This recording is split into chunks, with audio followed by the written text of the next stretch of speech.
또다시 해가 바뀌었고 오늘은 바뀐 해의 첫 번째 주일입니다.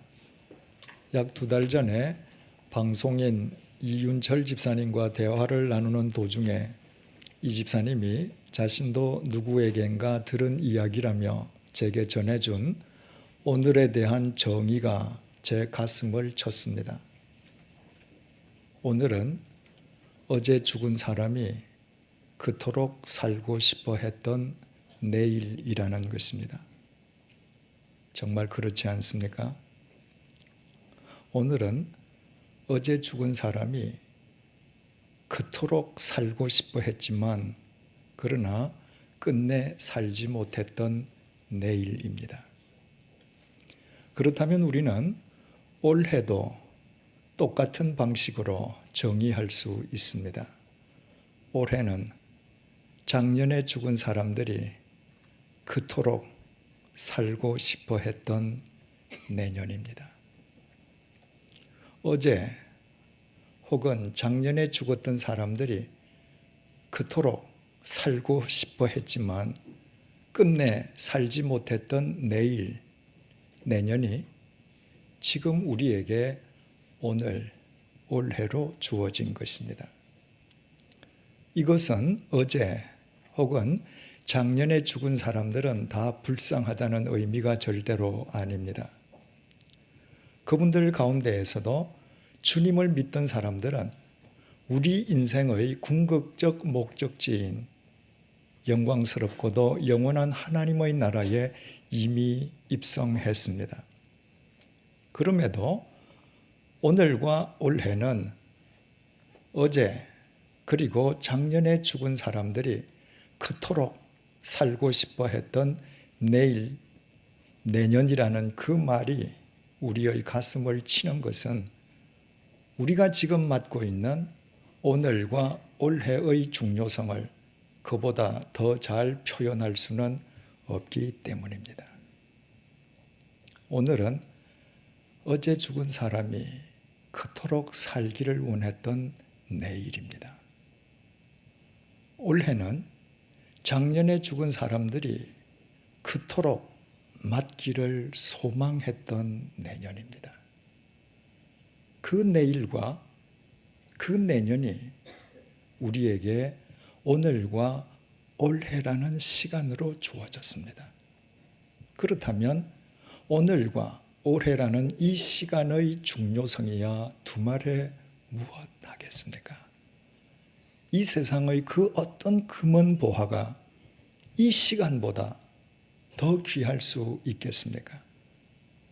또다시 아무 생각 없이 사느라 우리에게 주어진 이 귀한 시간을 아무 의미도 없이 더 이상 헛날려 버릴 수는 없지 않겠습니까?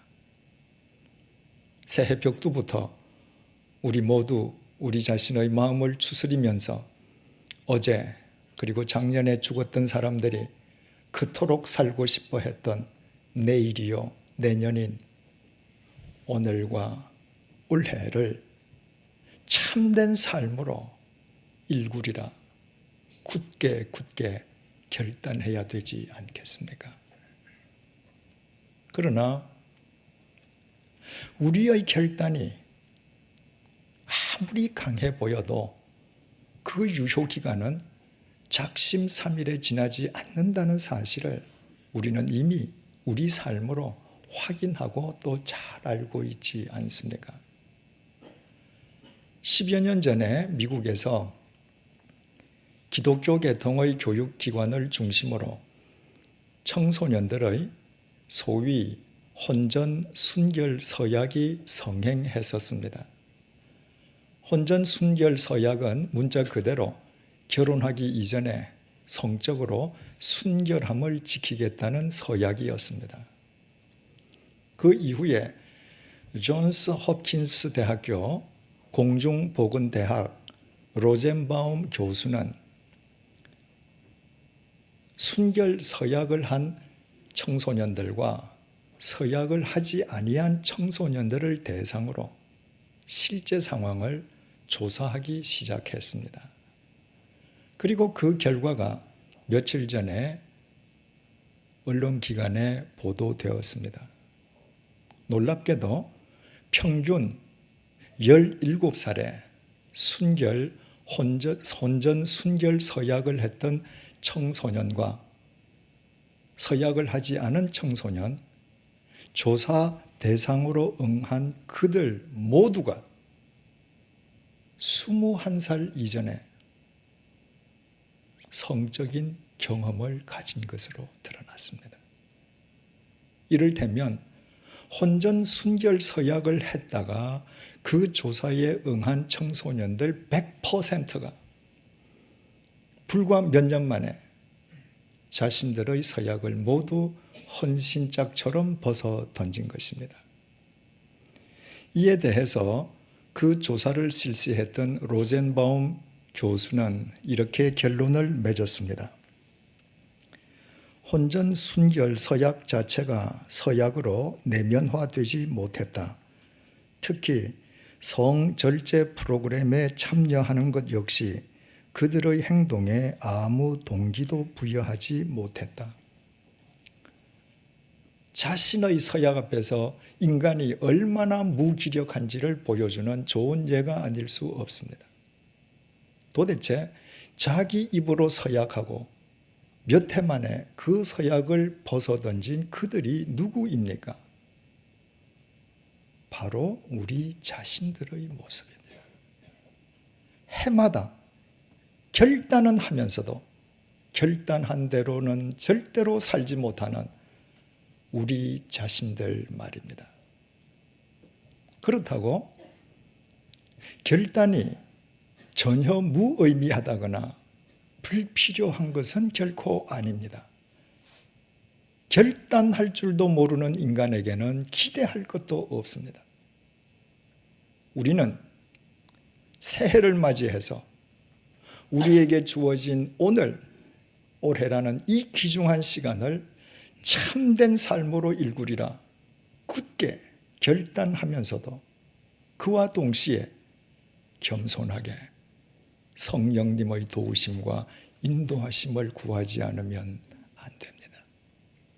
성령님의 도우심과 인도하심 속에서만 우리는 참된 삶을 살 수 있기 때문입니다. 가이사랴의 이방인 고넬료 일행에게 공개적으로 복음을 전하고 세례를 베풀므로써 땅끝까지 이르러 내 증인이 되라는 주님의 마지막 명령을 교회가 공식적으로 이행할 수 있는 물꼬를 텄던 베드로가 마침내 초대교회의 본거지가 있는 예루살렘으로 귀환했습니다. 하지만 베드로를 기다리고 있는 것은 예루살렘 교인들의 환대나 환영이 아니었습니다. 도리어 소위 할례파로 불리는 유대 그리스도인들의 혹독한 비난이었습니다. 유대인인 베드로가 이방인과의 교제를 언급하는 유대인의 관례와 관습을 파기하고 이방인의 집으로 들어가서 이방인에게 복음을 전하고 이방인과 함께 먹고 잤다는 이유에서였습니다. 어제의 베드로였다면 마땅히 불처럼 화를 내어야 할 판이었습니다. 하지만 베드로는 더 이상 어제의 베드로가 아니었습니다. 베드로는 자신을 혹독하게 비난하는 그 할례자들을 향해서 모든 경위를 처음부터 차례대로 성심성의껏 설명해 주었습니다. 본문 4절에서 10절을 보시겠습니다. 베드로가 그들에게 이 일을 차례로 설명하여 이르되 내가 요빠시에서 기도할 때에 황홀한 중에 환상을 보니 큰 보자기 같은 그릇이 내 귀에 매어 하늘로부터 내리어 내 앞에까지 드리워지거늘 이것을 주목하여 보니 땅에 네 발 가진 것과 들 짐승과 기는 것과 공중에 나는 것들이 보이더라. 또 들으니 소리이서 내게 이르되 베드로야 일어나 잡아 먹으라 하거늘 내가 이르되 주님 그럴 수 없나이다. 속되거나 깨끗하지 아니한 것은 결코 내 입에 들어간 일이 없나이다 하니 또 하늘로부터 두 번째 소리이서 내게 이르되 하나님이 깨끗하게 하신 것을 내가 속되다고 하지 말라 하더라. 이런 일이 3번 있은 후에 모든 것이 다시 하늘로 끌려 올라가더라. 우리가 잘 아는 것처럼 요바의 무두장이 시몬의 집에 체류하던 베드로가 어느 날 낮 12시 그 집 옥상 위에 올라가서 기도하다가 환상을 보게 되었습니다. 큰 보자기 같은 그릇이 하늘 위에서 내려왔는데 그 속에는 유대인들이 부정하다고 간주하는 온갖 짐승들과 새들이 들어 있었습니다. 그것이 부정한 동물이요 새들이라고 간주했기에 그것을 잡아 먹으라는 음성에 대해 베드로는 간단하게 거절 의사를 표시했습니다. 하지만 하나님께서 깨끗하게 하신 것을 내가 속되다고 하지 말라는 음성이 들렸습니다. 그 일이 3번이나 똑같이 반복되었습니다. 환상 속에서 유대인들이 간주한 부정한 짐승과 새들이 나타난 것은 바로 이방인의 상징이었습니다. 따라서 그 환상의 의미는 하나님께서 유대인들을 죄에서 구원해 내셨듯이 이방인들의 죄도 깨끗하게 해 주심으로 이방인 받아들이기를 꺼려하지 말라는 의미였습니다. 그래서 똑같은 환상과 음성이 3번씩이나 반복되었습니다. 그때까지 하나님의 구원을 유대인의 전유물로만 그릇 인식하던 베드로의 편견을 하나님께서 교정해 주시기 위함이었습니다. 하지만 당시 상황을 정확하게 전해주고 있는 사도행전 10장 17절에 의하면 베드로는 그 환상과 음성의 의미를 알지 못해 의아해 했습니다. 우리말 의아해 하다라는 의미의 헬라어 디아포레오는 당황하다, 당혹스러워하다는 의미입니다. 베드로는 분명히 환상을 보고 음성까지 듣긴 했는데 그 정확한 의미를 알지 못해 당혹스러워하고 있었던 것입니다. 바로 그때 있었던 일을 본문 11절이 증언합니다. 마침 3사람이 내가 유숙한 집 앞에 서 있으니 가이사랴에서 내게로 보낸 사람이라. 마침 그때 가이사랴의 이방인 고넬료가 베드로를 청하기 위해 보낸 사람들이 베드로가 체류하던 집 앞에 당도했습니다. 그리고 그와 동시에 성령님께서 베드로에게 명령하셨습니다. 본문 12절입니다.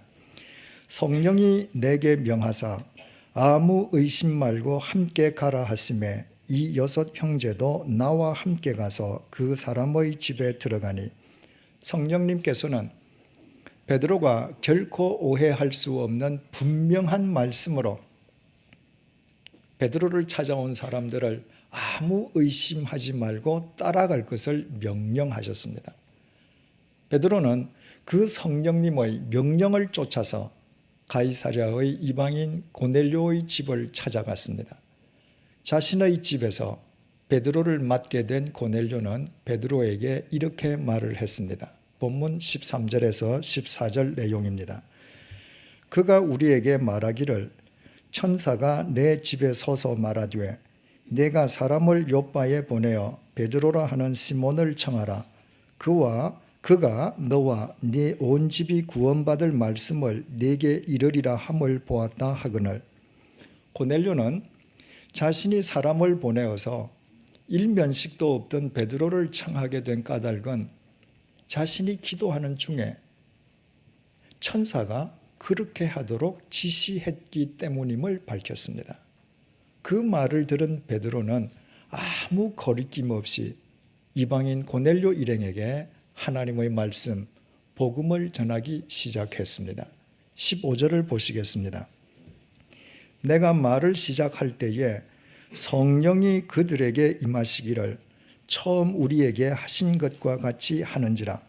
베드로가 하나님의 말씀, 복음을 전하기 시작했을 때 마치 오순절날 성령님께서 제자 자신들에게 임하셨듯이 하나님의 말씀을 듣는 이방인 고넬료 일행에게 성령님께서 친히 임하셨습니다.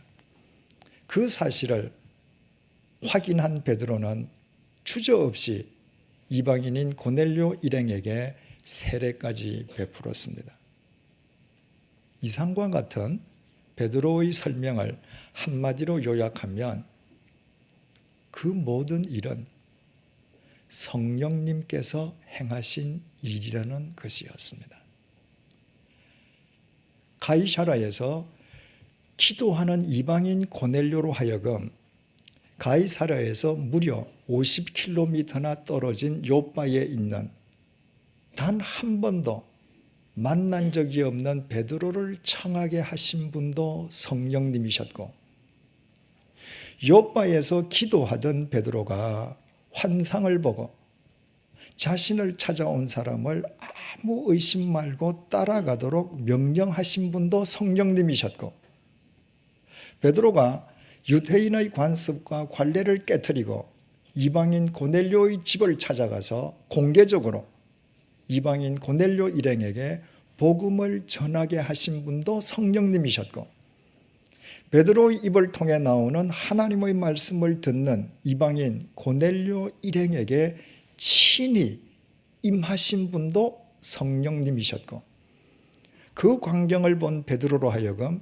이방인 고넬료 일행에게 거리낌 없이 세례를 베풀게 하셨던 분도 성령님이셨고, 그 이후에 베드로로 하여금 이방인 고넬료 집에서 며칠씩 이방인과 함께 먹고 자게 하심으로 유대인과 이방인 사이에 가로막혀 있던 장막을 깨트리신 분도 성령님이셨습니다. 성령님의 역사가 아니었던들 그 모든 일들 가운데에 그 어느 것 하나도 이루어질 수는 없는 일이었습니다. 주님께서 이 땅을 떠나시기 전에 제자들에게 땅끝까지 이르러 당신의 증인이 되라고 마지막 명령을 내리시지 않았습니까?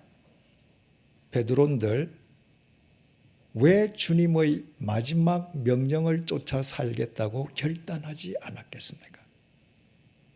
그러나 베드로의 결단만으로는 베드로는 결코 진정한 땅끝의 사람이 될 수 없었습니다.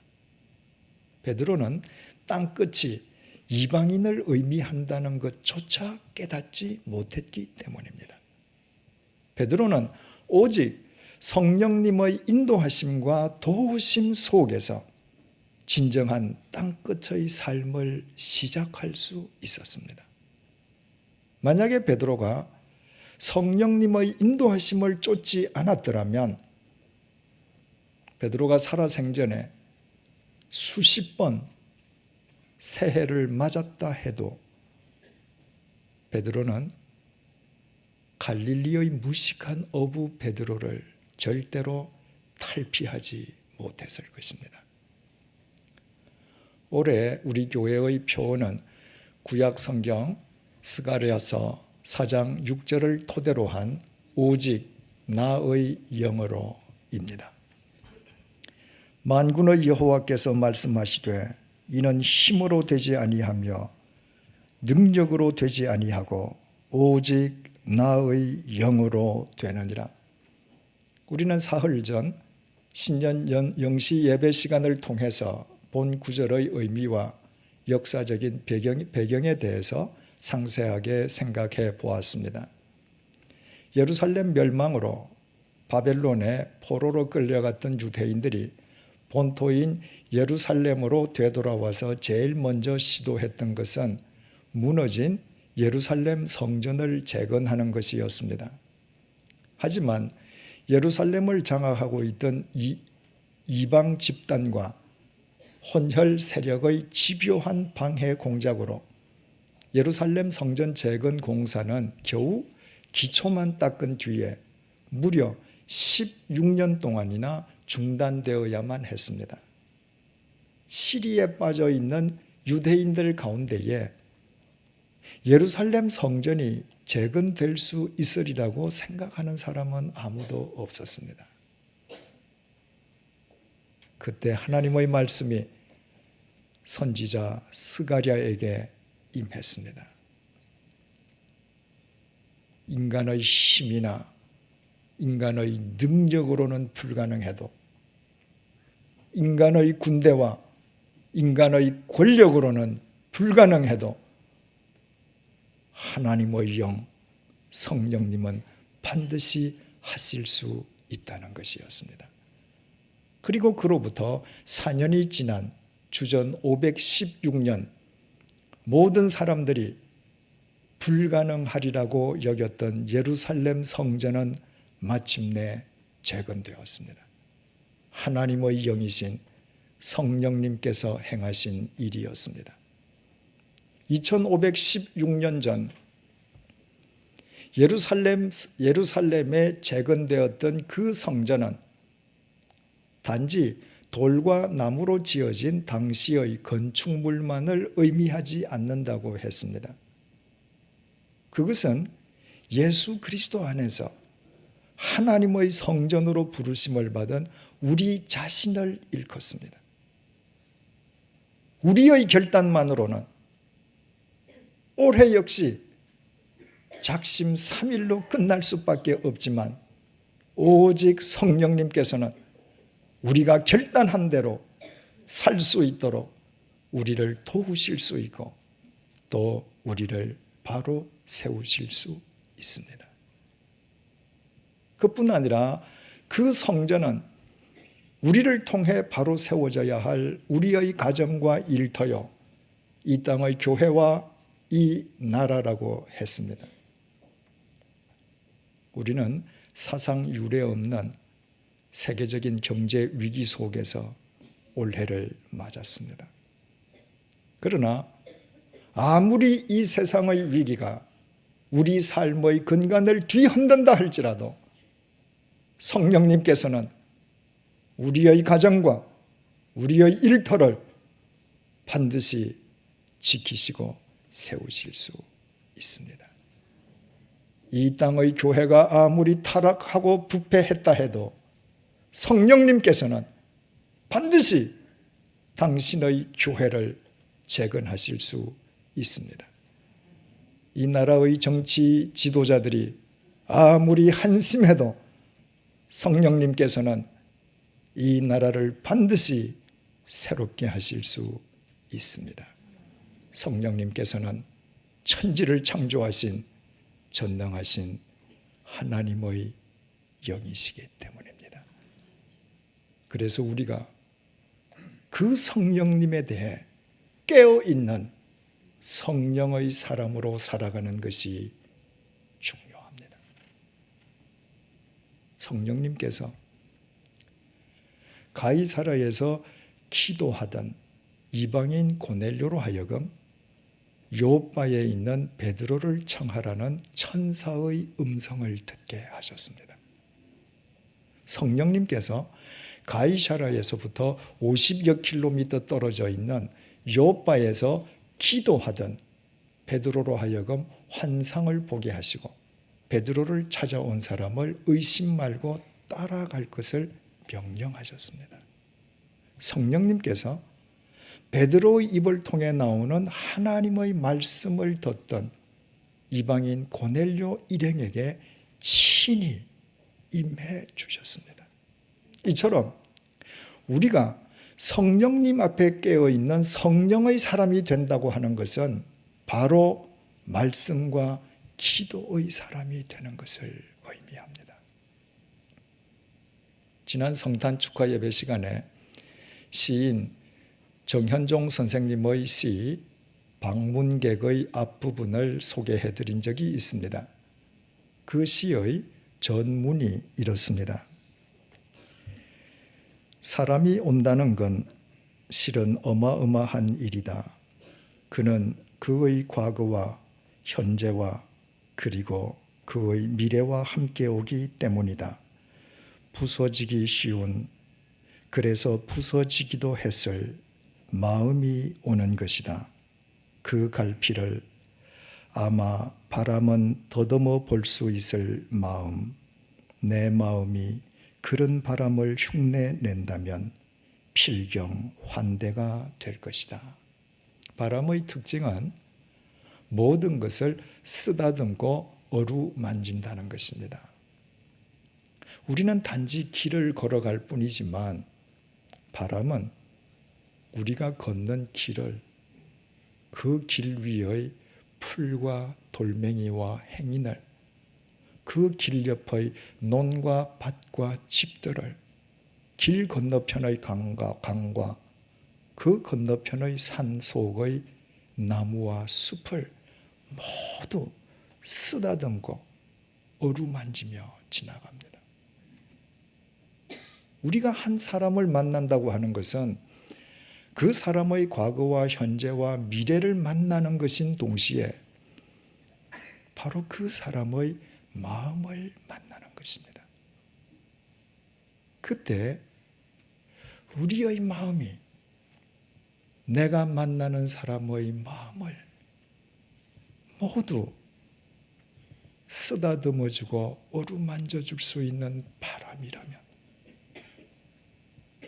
때로는 상처받고 때로는 눈물로 얼룩지고 때로는 돌처럼 굳어진 그의 모든 마음을 어루만져주는 바람이라면 그의 상처투성이인 과거와 고통스러운 현재를 품어주는 바람이라면 그와 나와의 만남을 통해 그와 나의 미래가 동시에 함께 달라지지 않겠습니까? 부활하신 예수님께서 제자들에게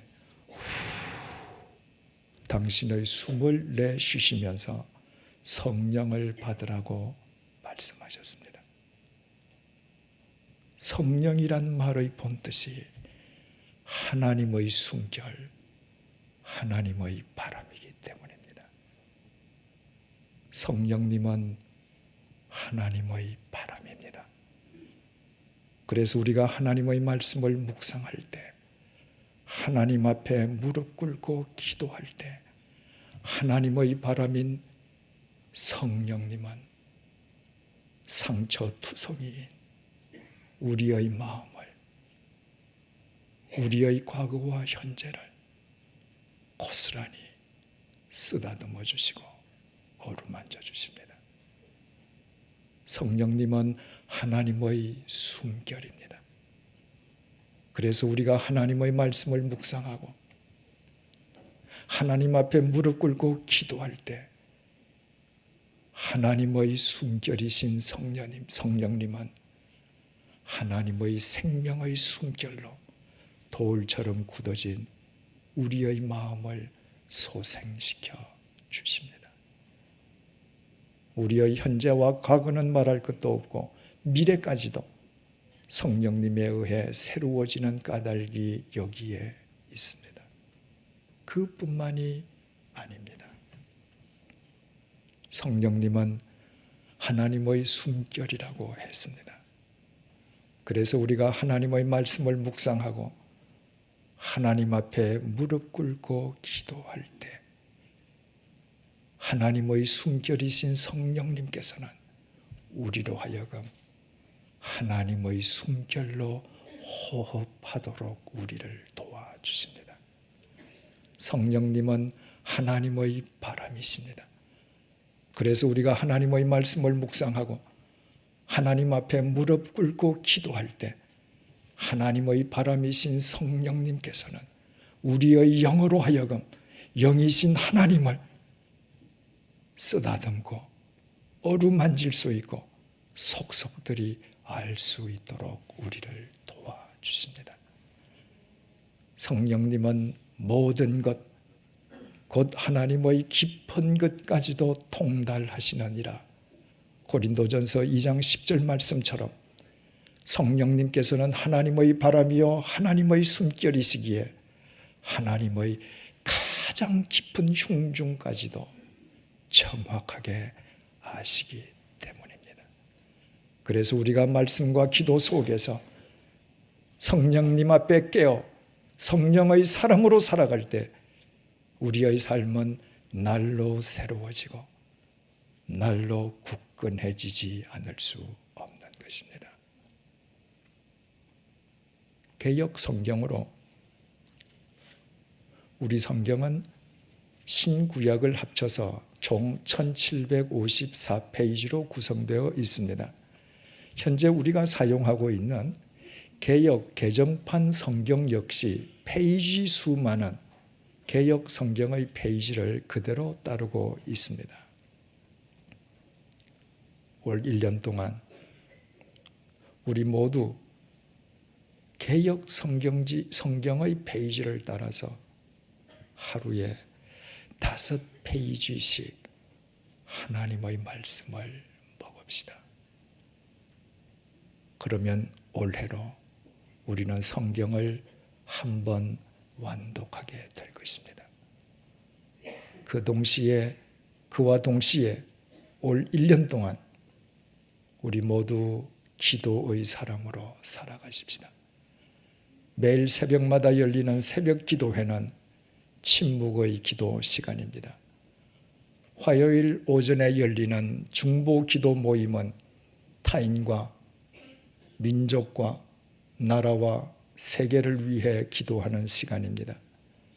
금년 들어 이번 주부터 매주 목요일 날 소리를 내어 기도하기 원하는 분들을 위하여 목요 기도회가 매주 목요일 밤 9시 반부터 11시까지 열리게 될 것입니다. 각자 자신의 집에서 기도하되 최소한도 한 달에 한 번쯤은 교회 어느 기도 모임이든 교회의 기도 모임에 참석해서 깊은 호흡의 기도를 우리 함께 훈련하십시다. 단 침묵의 기도를 드리든 울부짖는 기도를 드리든 기도의 궁극적인 목적은 하나님의 바람과 하나님의 숨결을 내가 느끼고 성령님의 빛 속에서 하나님의 뜻을 분별하기 위함임을 잊지 마십시다. 기도는 한풀이나 카타르시스를 위한 시간이 아니라 살아계신 하나님과의 인격적인 대화를 위한 시간이기 때문입니다. 사람과 사람 사이의 대화도 들으려는 마음 자세가 중요하다면 하물며 하나님과의 대화에서야 두말해 무엇하겠습니까? 사랑하는 교우 여러분, 오늘 우리에게 주어진 오늘이라는 시간은 어제 죽은 사람들이 그토록 살고 싶어 했던 내일입니다. 올해는 작년에 죽은 사람들이 그토록 맞기를 소망했던 내년입니다.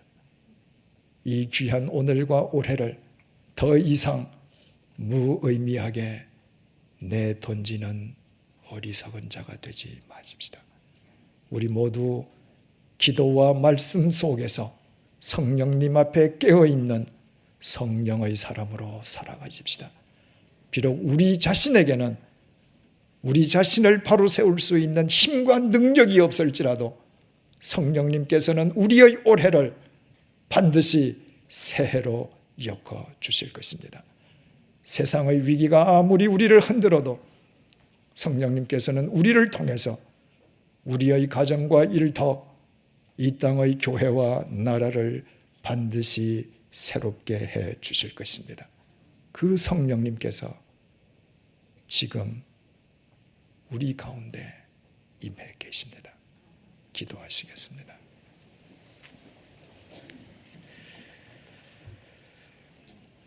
어제 죽은 사람이 그토록 살고 싶어 했던 내일을 주님께서는 우리에게 오늘로 주셨습니다. 작년에 죽은 사람이 그토록 맞기를 소망했던 내년을 주님께서 우리에게 새해로 주셨습니다. 우리에게 주어진 오늘과 올해의 소중함을 잊지 않도록 도와주시옵소서. 말씀과 기도 속에서 오직 성령의 사람으로 올 한 해를 살게 하옵소서. 말씀과 기도 속에서 눈물로 얼룩지고 돌처럼 굳어져 버린 우리의 심령을 소생시켜 주시는 하나님의 생명의 숨결을 호흡하게 하소서. 말씀과 기도 속에서 상처투성이인 나의 과거와 현재를 품고 쓰다듬어 주시고 어루만져 주시는 하나님의 사랑의 바람결을 온 영혼으로 느끼게 하옵소서. 말씀과 기도 속에서 하나님의 깊은 것까지도 통달하시는 성령님의 도우심을 힘입어 우리의 영혼이 하나님을 쓰다듬고 어루만지며 속속들이 알아가게 하옵소서. 그리하여 오직 하나님의 영으로 살아가는 우리 자신이 날마다 진리 위에 우뚝 서게 도와주옵소서. 이 세상의 그 어떤 위기 속에서도 오직 하나님의 영으로 살아가는 우리를 통해 우리의 가정과 일터, 이 땅의 교회와 이 나라가 날로 새로워지게 해 주옵소서. 오직 하나님의 영으로 살아가는 우리의 올해가 1년 12달 365일 내내 새날 새해가 되게 하여 주옵소서. 예수님의 이름으로 기도드립니다. 아멘.